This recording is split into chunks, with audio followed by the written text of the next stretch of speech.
हाय दोस्तों, कैसे हो आप लोग। मैं आज आपके लिए एक तरह की सीरीज़ तो मैं नहीं कह सकता हूँ, लेकिन कुछ ऐसे टॉपिक लेकर आया हूँ और लेकर आता रहूँगा कि जो आपको हमारे मेडिकल प्रोफेशन में क्या होता है कि बहुत बार मैं ऐसी चीज़ें देखता आया हूँ और देखता आ रहा हूँ काफ़ी लंबे समय से कि जहाँ पे मुझे दुख होता है। और मैंने पिछला वीडियो भी बनाया था कि फीलिंग सैड एंड हेल्पलेस, कि हमारे मेडिकल प्रोफेशन में कुछ लोग ऐसा काम करते हैं जिसकी वजह से सारी डॉक्टर प्रोफेशन की बदनामी होती है और हम चाह के भी कोई हेल्प नहीं कर पाते। लेकिन मेरे पास एक सोशल मीडिया है, यूट्यूब चैनल है, तो मुझे लगा कि मैं ज़रूर ऐसे मुद्दे उठाऊंगा जो लोगों की हेल्प कर पाएँ। आज एक ऐसा ही टॉपिक लेकर आया हूँ और वो टॉपिक है हार्ट से रिलेटेड। जी हाँ, हार्ट के नाम से सबको डर लगता है, आपको भी लगता होगा, मुझे भी लगता है। जब भी कभी आपको कुछ लेफ़्ट साइड में कुछ छाती में कुछ डिस्कम्फर्ट लगता है या आपको कोई घबराहट होती है, बेचैनी होती है या फिर बाजू में कुछ दर्द होता है, तो आप सीधा डॉक्टर के पास जाते हैं ये सोच के कि कहीं हार्ट प्रॉब्लम ना हो। अ, अब डॉक्टर आपका टेस्ट करता है, ईसीजी करता है, तो कहता है ईसीजी तो नॉर्मल है, लेकिन आपको टीएमटी भी कराना पड़ेगा। या ईसीजी में कोई डाउट है तो आपको टीएमटी कराना पड़ेगा। अब टीएमटी कराते हैं या स्ट्रेस को कराते हैं तो वो कहता है इसमें भी डाउट है, आपको एंजियोग्राफी करानी पड़ेगी। अब आप सोच में पड़ जाते हैं। अब आपको समझ नहीं आता कि ठीक क्या गलत क्या। अब आपको समझ नहीं आ रहा है कि मैं क्या करूं। अब आपको लगता है यार एंजियोग्राफी कराने जाऊंगा तो पता नहीं कहीं स्टंट ना डाल दें, कहीं कुछ ये ना कर दें, पैसा भी खर्च होगा, मेंटली भी आप तैयार नहीं है इन सब चीज़ों के लिए। तो क्या करना चाहिए। हालांकि मैं इस पे पहले वीडियो बना चुका हूं, लेकिन मुझे ऐसा लगता है कि देखो, अ, अगर मैं 100 पेशेंट को लूं जो कि ये डर के मारे डॉक्टर के पास जाते हैं कि मुझे कोई हार्ट प्रॉब्लम नहीं है, तो 75% पेशेंट से ऊपर लोगों को कोई प्रॉब्लम नहीं होती। ज़्यादातर किसी और कारण से वो प्रॉब्लम हो रही होती है, चाहे वो स्ट्रेस से हो रही हो, चाहे उनको पेट की प्रॉब्लम हो या कुछ भी हो। ठीक है, मुझे ऐसा लगता है, मेरा अपना आकलन है कि 75% से ज़्यादा लोगों में कोई खास प्रॉब्लम नहीं होती। लेकिन अगर डॉक्टर उसको एक बार भी ये डर डाल दे मन में कि आपको ये प्रॉब्लम हो सकती है, तो नहीं भी अगर आपको होनी होगी तो आप उस स्ट्रेस की वजह से आपका बीपी बढ़ जाता है, आपको और ज़्यादा प्रॉब्लम होनी शुरू हो जाती है, आपकी नींद गायब हो जाती है, ये सोच सोच के कि डॉक्टर ने तो मुझे डाउट डाल दिया है और मुझे प्रॉब्लम हो सकती है। तो अब इस चीज़ को कैसे टैकल करें। ठीक है, हर डॉक्टर अलग अलग होता है, हर डॉक्टर की सोच अलग होती है। कुछ डॉक्टर अपनी समझ के हिसाब से लिखते हैं कि आपको हार्ट प्रॉब्लम हो सकती है। कुछ मतलब काफ़ी लोग मुझे लगता है कि अपनी समझ के हिसाब से लिखते होंगे कि आपको ये है तो आप ऐसा करा लो, वैसा करा लो।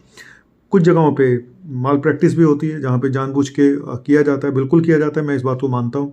तो वहीं पे मैं आ रहा हूँ कि आखिर ये आपको कैसे पता चले कि आपको प्रॉब्लम है या नहीं है। देखो, मैं सिर्फ एक तो ये बोलूँगा कि सेकंड ओपिनियन ज़रूर ले लें दूसरे डॉक्टर से, अगर आपको ऐसा लग रहा है तो।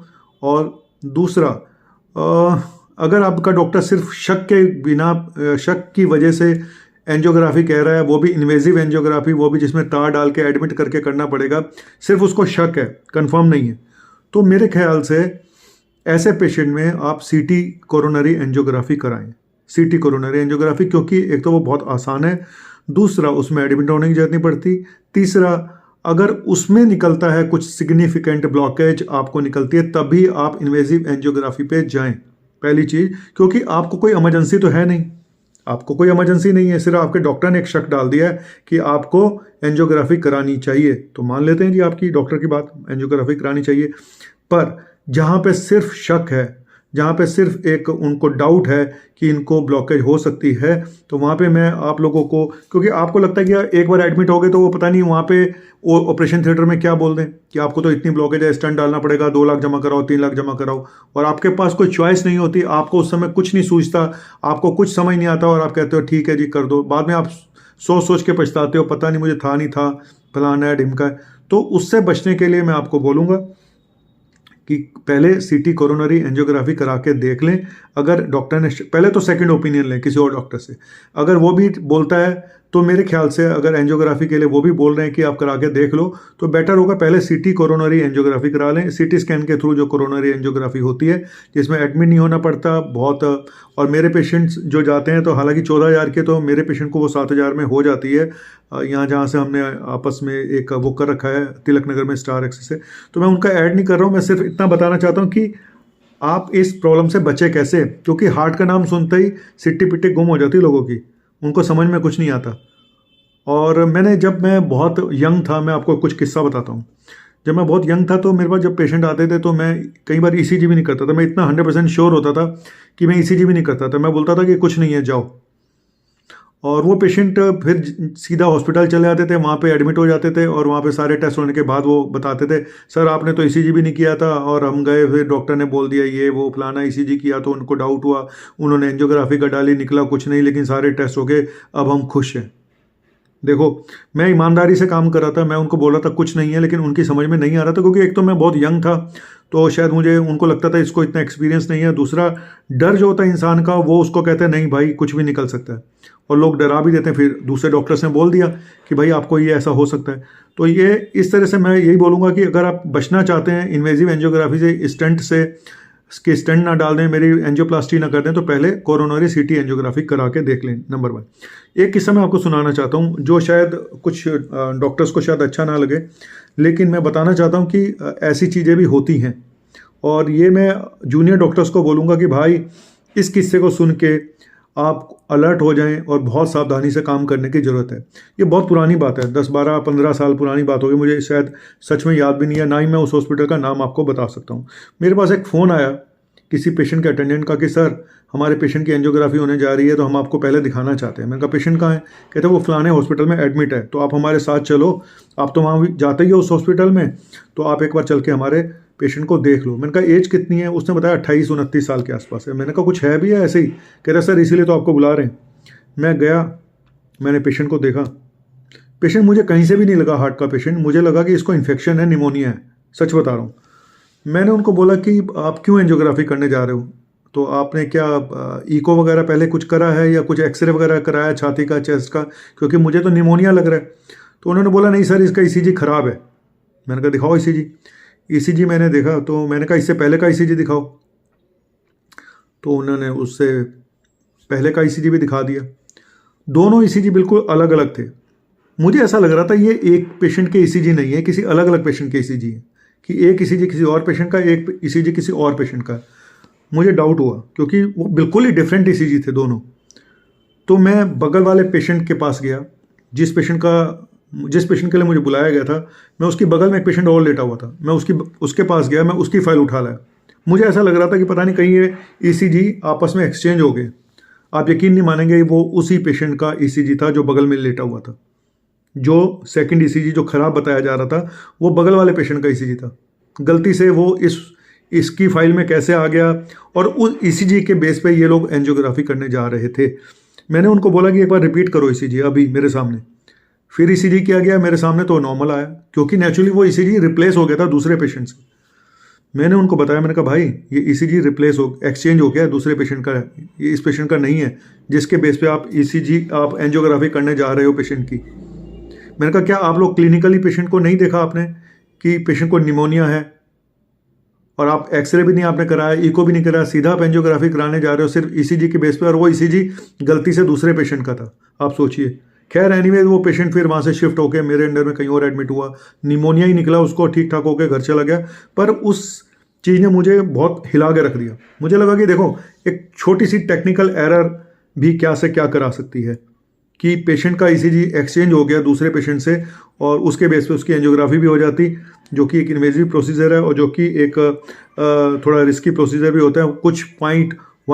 कुछ % में एक सीरियस होने का खतरा भी रहता है, क्योंकि इन्वेजिव टेस्ट है जिसमें तार डाली जाती है आपके अंदर। तो मैंने उससे बहुत बड़ी शिक्षा ली, और मैं हमेशा ये बोलता हूँ कि पेशेंट को नए सिरे से देखो। जब पेशेंट आपके पास आता है दूसरे डॉक्टर को दिखा के, तो आपको हर जूनियर डॉक्टर को मैं बोलूँगा कि आप पहले वाले डॉक्टर की डायग्नोसिस पे ट्रस्ट मत करें। आप पेशेंट को नए ढंग से देखें, जो उसके रिकॉर्ड्स हैं उसको बाद में देखें। मैं हमेशा बोलता हूँ पेशेंट जब भी आता है, मैं कहता हूँ वो जब अपनी फाइल लेके आते हैं, तो मैं कहता हूँ इस फाइल को अलग रख दो, आप फाइल को अलग रख दो, आप मुझे अपनी प्रॉब्लम बताओ। प्रॉब्लम सुनने के बाद तब मैं बोलता हूँ अब मुझे पुराने रिकॉर्ड्स दिखाओ, क्योंकि तब तक मेरी डायग्नोसिस बन चुकी होती है। फिर मैं पुराने रिकॉर्ड देखता हूँ। होता क्या, अगर पहले आप पुराने रिकॉर्ड पहले देख लेते हो तो आपका दिमाग एक वो हो जाता है, बायस हो जाता है, और आप उसी ढर्रे पे चलना शुरू हो जाते हो जो पुराने डॉक्टर, हो सकता है पुराने डॉक्टर ने ठीक कहा हो, लेकिन कहीं ना कहीं आप बायस हो जाते हो डायग्नोसिस के मामले में। तो मैं सिर्फ एक तो जूनियर डॉक्टर से कहूँगा कि हर पेशेंट को टेस्ट कराने से पहले क्लिनिकली देखें, ऊपर से नीचे तक देखें, उसका अच्छी एग्जामिन करें। और हमारे लखनऊ में किंग जॉर्ज मेडिकल कॉलेज में हमें फेल कर दिया जाता था अगर हम बिना पेशेंट को देके टेस्ट करा लें। टेस्ट नहीं कराए जाते थे, पहले पेशेंट की डायग्नोसिस खुद बनानी पड़ती थी, और वो बहुत अच्छा टाइम पीरियड था जब आप क्लिनिकली पेशेंट को डायग्नोस करते थे, ना कि टेस्ट के बेसिस पे। टेस्ट गलत हो सकते हैं भाई साहब, एक बार को आपका दिमाग गलत नहीं होता। हालांकि मैं ये नहीं कह रहा हूँ कि टेस्टों की कोई इंपॉर्टेंस नहीं है, टेस्टों की बहुत इंपॉर्टेंस है, लेकिन सही टेस्ट आना, सही रिपोर्ट आना, ये भी अपने, कई बार गलत रिपोर्ट आ जाती है, आप उसके बेस पे गलत ट्रीटमेंट स्टार्ट कर देते हैं।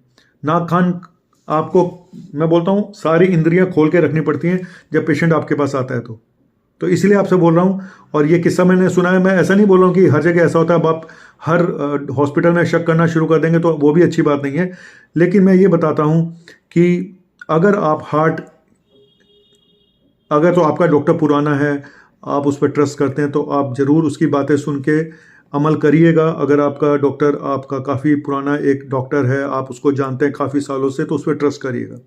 अगर आप कहीं नई जगह पे अचानक चले गए हैं, इमरजेंसी में चले गए और आपको समझ में नहीं आ रहा है, तो और डॉक्टर कोई इमरजेंसी नहीं है, मैं ये बात फिर बोल रहा हूँ, कोई इमरजेंसी, कई बार हार्ट अटैक हो जाता है तो उस समय आपके पास कोई चॉइस नहीं होता। जहाँ क्लियर कट है कि हार्ट अटैक हो चुका है, वहाँ पे एंजियोग्राफी करानी ही पड़ेगी, उसके वहाँ पे आपको कोई चॉइस नहीं है। लेकिन जहाँ पे आपको कोई इमरजेंसी नहीं है, जहाँ ईसीजी नॉर्मल आ रहा है, बाकी टेस्ट नॉर्मल आ रहे हैं, डॉक्टर कह रहा है मुझे शक दूर करना है, आपकी एंजियोग्राफी करनी है, वहाँ पर जाइए, सीटी एंजियोग्राफी कराइए। अगर आपकी किडनी विडनी सब नॉर्मल है तो अपने डॉक्टर से पूछ लीजिएगा, सीटी कोरोनरी एंजियोग्राफी कराइएगा। उसमें कोई निकलता है सिग्निफिकेंट तो आप इन्वेजिव एंजियोग्राफी पे जाइएगा, नहीं तो मत जाइएगा, क्योंकि आपके मन में यही डर रहेगा, पता नहीं यार ऑपरेशन थिएटर में क्या बोल दे डॉक्टर, कौन सा स्टंट डाल दे, नहीं भी जाता तो डाल देगा। क्योंकि हमारे ट्रस्ट फैक्टर इतना कम हो गया है कि अब हर बात पे शक होना लाजमी है। क्या करें, कुछ लोग, चंद लोग ऐसा करते हैं और पूरी मेडिकल फेटर्निटी बदनाम हो जाती है। इसलिए मैं बोलता हूं कि चंद लोगों की वजह से ऐसा नहीं है, और पेशेंट भी कोई दूध के धुले नहीं है। मैं बता रहा हूँ ना कि मैं अगर पेशेंट को ये बोलता था कि यार तुझे ईसीजी की जरूरत नहीं है, तो ये कुछ भी नहीं, तू जा, तो वो भी सुनते कहाँ थे हमारी, भाई पैसे वाले लोग हैं, कहीं भी चले जाएंगे। तो कुल मिला के कहानी दोनों साइड से पैदल है। कई बार पेशेंट के अटेंडेंट भी ऐसी ऐसी चीज़ें कर जाते हैं जो डॉक्टर बेचारा क्या करे वहाँ पे। तो दोनों तरफ से प्रॉब्लम है। मैंने सिर्फ एक चीज़ बतानी थी कि अगर आपको हार्ट का डाउट है और आप एंजियोग्राफी से बचना चाहते हैं, आपको समझ में नहीं आ रहा है, तो आप क्या करें, सीटी कोरोनरी एंजियोग्राफी कराएं अगर करानी है तो। लेकिन उससे पहले एक सेकंड ओपिनियन जरूर ले लें किसी और डॉक्टर से, अगर आपको समझ में नहीं आ रहा है तो सेकंड ओपिनियन ले लेनी चाहिए, इसमें कोई डाउट नहीं है, ठीक है। और डॉक्टर्स, अच्छे और बुरे डॉक्टर सब यहीं पे हैं। कुछ चंद डॉक्टर्स की वजह से आप पूरे मेडिकल फेटर्निटी बदनाम हो जाती है। कहते हैं ना, एक मछली सारे तालाब को गंदा कर देती है। तो इसीलिए सबके बारे में ऐसी ओपिनियन ना बनाएं। बड़ी मुश्किल से डॉक्टर बनता है, क्या बोलूं, समाज सब ऐसा ही है। अच्छे डॉक्टर, बुरे डॉक्टर, अच्छे पेशेंट, बुरे पेशेंट, अच्छे अटेंडेंट, बुरे अटेंडेंट, हर तरह के लोग आपको यहीं मिलेंगे, ठीक है। Thank you very much. और मैं अपने जूनियर डॉक्टर से भी बोलूँगा, यार क्लिनिकली पहले पेशेंट को देखो, उसके बाद उसके टेस्ट कराओ, ठीक है, और ठीक ढंग से पूरा टाइम दो पेशेंट को। Thank you, bye.